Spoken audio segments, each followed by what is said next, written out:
இல்ல, நான் இங்க காமராஜருடைய இல்லத்துக்கு தான் போனேன், நினைவிடத்துக்கு போல. அதனால தான் அவருடைய இல்லத்தையும் இங்க போட்டோம், படமா போட்டு செஞ்சோம். மாநில தலைவராக தேர்ந்தெடுத்து எல்லா மாவட்டங்களிலும் போயிட்டீங்களா? எந்த மாதிரியான அடுத்த தலைமுறைக்கு எல்லா மாவட்டங்களிலும் சுற்றுப்பயணம் செய்திருக்கிறோம். இப்பொழுது கட்சியுடைய கட்டமைப்பை பலப்படுத்துவதற்கு வருகின்ற 11ஆம் தேதியிலிருந்து சுற்றுப்பயணத்தை ஆரம்பிக்க இருக்கிறோம். ரைட், நன்றி.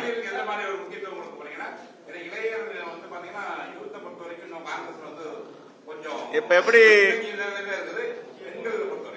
நாடாளுமன்ற வேட்பாளர்கள் எப்படி புதிய முகம், புதிய ரத்தம் வந்திருக்கிறார்களோ அதே போன்று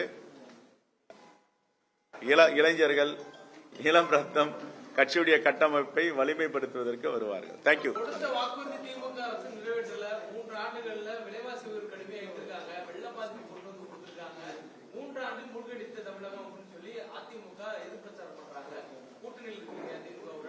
சரி, ஏங்க அதிமுக என்ன செஞ்சிருக்காங்க 10 ஆண்டுகளா சொல்லுங்க. ஏதாவது ஒரு பணியை செஞ்சிருக்கேன்னு சொல்லுங்க. கொடுத்த வாக்குறுதியை நிறைவேற்றிருக்காங்கன்னு சொல்லுங்க.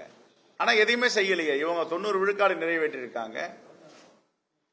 கடன் சுமையை தான் வச்சுட்டு போயிருக்காங்க அதிமுக. எவ்வளவு கடன் சுமை? இவங்க ஆட்சி பொறுப்பு ஏற்கும் பொழுது கொரோனா பெருந்தொற்று ஏறக்குறைய 6 மாதங்கள். அதற்கு பிறகு வரலாறு காணாத காற்றாற்று வெள்ளம், பெருமழை, அதையெல்லாம் எதிர்கொண்டு நிதி ஆதாரம், நிதி சுமையோடு பொறுப்பேற்றவர்கள் திறமையாக கையாண்டு கொண்டிருக்கிறார்கள். அதெல்லாம் மாற்று கருத்து இல்லை. தவறுனா நாங்க தவற சுட்டி காட்டுறோம், பாராட்ட வேண்டிய இடத்துல நாங்க பாராட்ட கடமை பெற்றிருக்கோம்.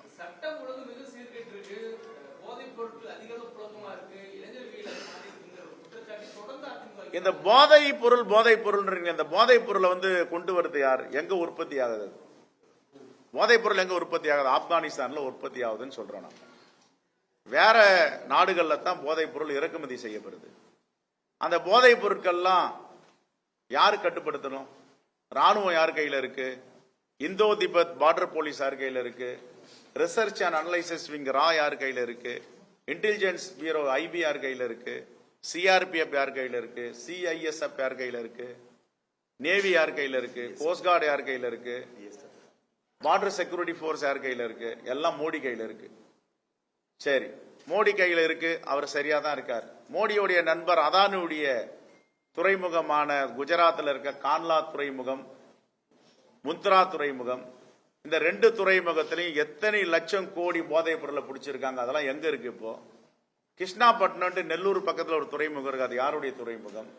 எங்க இருந்து தமிழ்நாட்டுக்கு அந்த போதைப் பொருட்கள் இறக்குமதி செய்யப்படுகின்றன? ஆப்கானிஸ்தான்ல இருந்து குஜராத் வருது, குஜராத்ல இருந்து கான்லா முந்த்ரா துறைமுகத்து மூலமா கிருஷ்ணாபட்டினம் துறைமுகம் வருது, கிருஷ்ணாபட்டினம் துறைமுகத்திலிருந்து தமிழ்நாட்டுக்குள்ள வருது. இது யார் பொறுப்பு?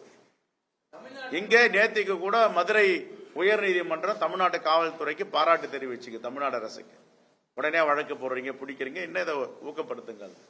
அகையில உண்மையை தானே பேசணும்.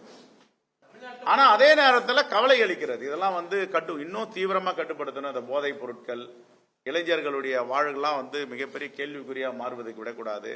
இதெல்லாம் கட்டுப்படுத்த வேண்டிய கடமை நமக்கு இருக்கு. அதுல நாம கடந்து போயிட முடியாது. நன்றி, தேங்க்யூ.